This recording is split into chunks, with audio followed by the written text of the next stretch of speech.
સુરત શહેરના Puna police station વિસ્તારમાં આવેલ જેનિટ guest house hotel Abhilasha heights Puna Kumbharia road ખાતે ગેરકાયદેસર ચાલતા દેહ વેપારના ધંધા પર રેડ પાડતી anti human trafficking unit team.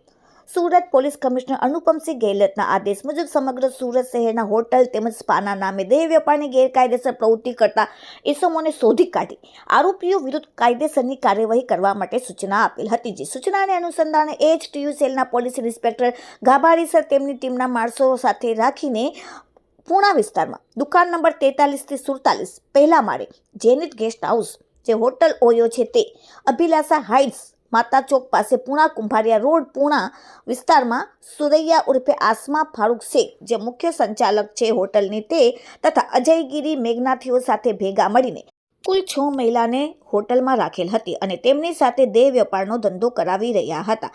જેથી પોલીસે આ ગેરકાયદેસર દેહ વેપારની પ્રવૃત્તિ પર રેડ પાડીને તેમને પકડી પાડેલ. રેડમાં પોલીસે 21,500 રૂપિયા રોકડા, 3 મોબાઈલ ફોન, 35,000 અને અન્ય મુદ્દામાલ થઈને કુલ 56,050 રૂપિયાનો મુદ્દામાલ કબજે કરેલ છે અને આરોપીઓ વિરુદ્ધ કાયદેસરની કાર્યવાહી કરવામાં આવેલ છે. આ સાથે કુલ 6 ભારતીય મહિલાઓને દેહ વેપારની બંદીમાંથી મુક્ત પર કરેલ છે.